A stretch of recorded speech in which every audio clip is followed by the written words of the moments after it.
વિરોધ દર્શાવવાની વાત હતી જ નહીં. એમાં એવી વાત હતી કે આ મતદાન જ્યારે આપણે પ્રેસ કરી, અમે એવી વાત કરી હતી કે સંકલન સમિતિ, ક્ષત્રિય સમાજની સંસ્થાઓ, સહયોગી સંસ્થાઓ બધી ભેગી થશે.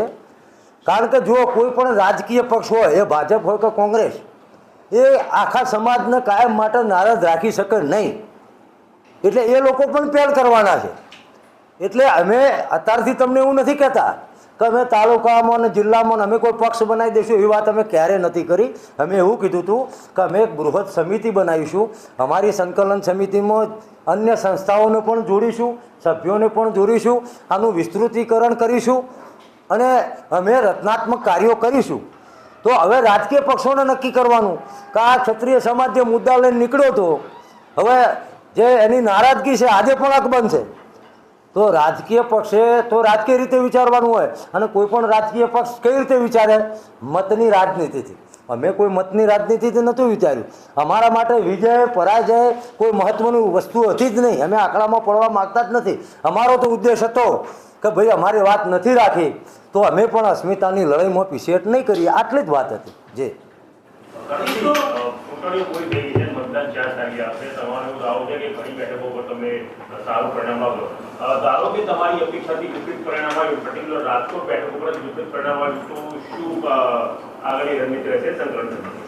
અમારી કોઈ રાજકીય એવી ઈચ્છા જ નથી.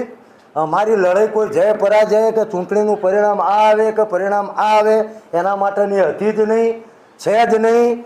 પણ બાય ડિફોલ્ટ આખા ભારતીય જનતા પાર્ટીને અમે 25 દિવસ સુધી રાહ જોઈ કે રૂપાલાની ટિકિટ કાપો. છેલ્લે અમારે નક્કી કરવું પડ્યું કે ભાઈ હવે અમે ભારતીય જનતા પાર્ટીની વિરુદ્ધમાં મતદાન કરીશું.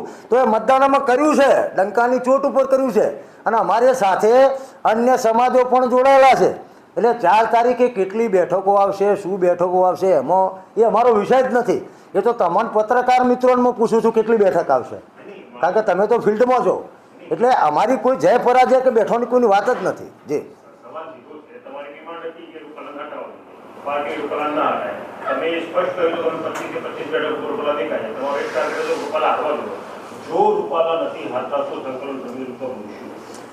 જો સંકલન સમિતિ એ તમામ સમાજોની સાથે રાખી અને રાજકોટમાં નહીં, સમગ્ર ગુજરાતમાં અમને બધા જ રૂપાલા દેખાતા હતા અને અમે બધી જ બેઠકો ઉપર ભારતીય જનતા પાર્ટીના વિરુદ્ધમાં મતદાન કર્યું.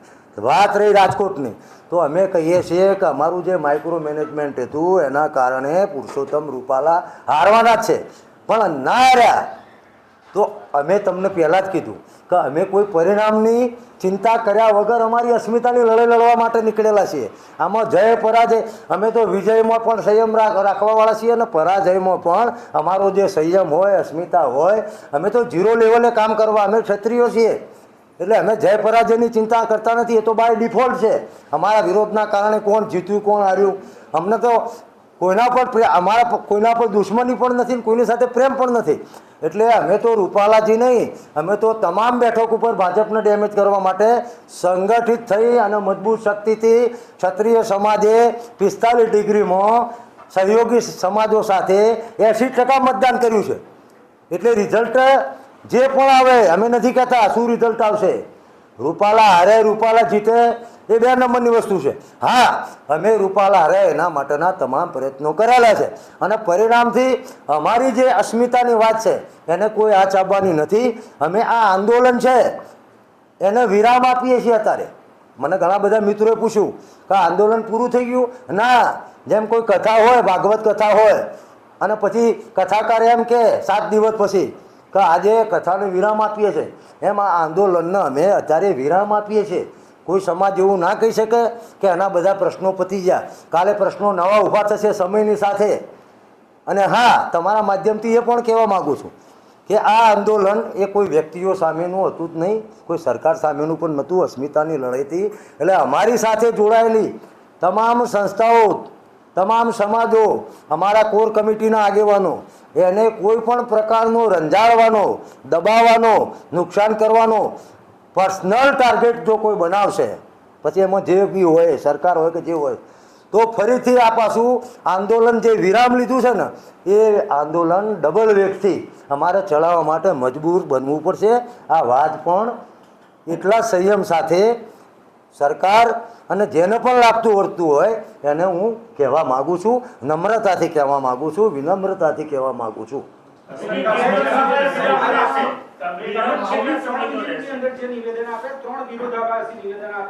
પહેલું નિવેદન તમે એમ આપ્યું કે આ અમારી કોઈ વ્યક્તિની સામેની લડાઈ નહોતી. જો વ્યક્તિની સામેની નહોતી તો પુરુષોત્તમ રૂપાલાની સામેની લડાઈ શું તમે નથી સ્વીકાર્યું કે આ પુરુષોત્તમ રૂપાલાએ કરેલા નિવેદનના કારણે એમની સામેની વ્યક્તિગત લડાઈ છે? જો એવું ન હોય તો આ જે લડત હતી શાના માટે? જો તમને બીજો પ્રશ્ન, જો સમાજનો વિષય હોય તો સમાજને ગુમરાહ નથી કરવાનો થતો, એના માટે વિરામ છે કે ખરેખર વિરામ સંપૂર્ણ વિરામ છે? આ બે પ્રશ્નોના જવાબ પહેલા. જો તમને કહું, પુરુષોત્તમ રૂપાલા સામેનો વ્યક્તિગત વિરોધ હોત તો અમે પુરુષોત્તમ રૂપાલાની વ્યક્તિગત જીવનની બાબતોમાં પણ ઉતર્યા હોત. અમારો વિરોધ પુરુષોત્તમ રૂપાલા સામે એટલે હતો કે ભારતીય જનતા પાર્ટીના રાજકોટના ઉમેદવાર હતા, કેન્દ્રના મંત્રી હતા અને એમના દ્વારા વાણીવિલાસ કરવામાં આવ્યો હતો. એટલે અમારો વિરોધ એટલે ભારતીય જનતા પાર્ટીના વિરોધમાં થયો. તમે બીજી વાત કરી સમાજને ગુમરાહ કરવાની. સમાજ કોઈ જગ્યાએ ગુમરાહ થયો નથી. આ સ્વયંભૂ આંદોલન હતું. કોઈનાથી ગુમરાહ કોઈ થાય જ નહીં. ગામ ગામ સુધી, ઘર ઘર સુધી આંદોલન પહોંચેલું હતું. અમારો સમાજ હોય કે અમને મદદ કરવાવાળા તમે ગુમરાહ તમે કોઈને કરી શકો નહીં. અમે જેટલા બી સંમેલનો કર્યા તમામ સંમેલનોમાં સ્વયંભૂ લોકો આવ્યા છે. અમે કોઈ વ્યવસ્થા પૂરી પાડી નથી. ફંડિંગ પણ ક્યાંથી નથી આવ્યું. અમારા જ માણસો, શુભેચ્છકો, કોર કમિટીના સભ્યો આ બધાએ રૂપિયો જેને જેવું યોગદાન, ફૂલ લઈને ફૂલની પાખડી. એટલે આપણા જે પ્રશ્નોનો આ જવાબ છે કે એજ વ્યક્તિ નહીં, ભારતીય જનતા પાર્ટીના ઉમેદવાર હતા એટલે પુરુષોત્તમ રૂપાલાનો વિરોધ હતો. જય માતાજી, જય રાજપૂતાના. હું રવિરાજસિંહ ગોહિલ, ભાજપમાંથી રાજીનામું આપ્યું. આજ મારી ઓળખાણ એટલા માટે આપવી પડી કે ક્યાંક મને એવું લાગે છે કે મારો સમાજ ગેરમાર્ગે જાય છે. મારી જેમ ઘણા યુવાનો, વડીલોએ ભાજપમાં રાજીનામા આપ્યા છે. અમે રાજીનામા એટલા માટે આપ્યા કે અમારી બેન દીકરીઓ માન, સન્માન ને સ્વાભિમાનની વાત હતી. એટલે અમને કોઈને પરિણામની ચિંતા નથી. માં ભવાનીના સોગંદ નથી.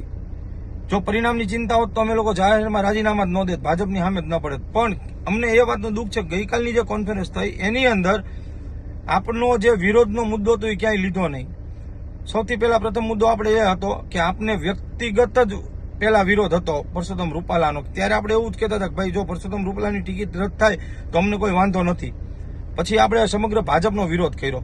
ચૂંટણી પછી પણ એક કોન્ફરન્સ આપણી એવી થઈ કે જ્યાં લગી પરસોત્તમ રૂપાલા ભાજપના કોઈ પણ હોદ્દામાં છે ત્યાં લગી અમને ભાજપનો વિરોધ રહેશે. તો ગઈકાલની જે કોન્ફરન્સ થઈ, માફ કરજો હું કોઈના વિરોધમાં નથી, પણ એમાં ક્યાંય એ મુદ્દો ન લેવામાં આવ્યો. ગઈકાલે ક્યાંય એવો ઉલ્લેખ કરવામાં ન આવ્યો કે આવનારી ચૂંટણીમાં પણ અમને ભાજપના વિરોધમાં રહેશું. હવે જ્યારે સમાજની જરૂર ભાજપને 4 પગે પડે એમ થઈ ત્યારે સમાજ છાનોમાનો બેસવાની ટ્રાય કરે છે. એવું નહીં બને. આ વડીલો જો ભાજપનો વિરોધ નહીં કરી શકો તો અમે યુવાનો ખુલ્લીને ભાજપનો વિરોધ કરશું. ક્યાં લગી કરશું? કે જ્યાં લગી અમારા સમાજની માગણી પૂરી નહીં થાય ત્યાં લગી. અમને આવનારા સમયની ચૂંટણીની અંદર અમને ગુજરાતના યુવાનોને ભાજપનો વિરોધ છે અને રહેશે જ અને રાખશું જ જ્યાં લગી સમાજની માગણી પૂરી નહીં થાય ત્યાં લગી. આપ વડીલો પાસે પણ એવા અપેક્ષિત છે કે આપ પણ બહુ જલ્દી એવી એક કોન્ફરન્સ કરી અને જવાબ આપો કે આવનારા સમયમાં પણ જો સમાજની માગણી ભાજપ પૂરી નહીં કરે તો ભાજપનો વિરોધ અમને છે અને રહેશે. કારણ કે ગઈકાલની ડિબેટમાં ક્યાંય એવો કોઈ મુદ્દો નથી આવ્યો એટલે અમને અફસોસ છે. જય માતાજી, જય રાજપૂતાના.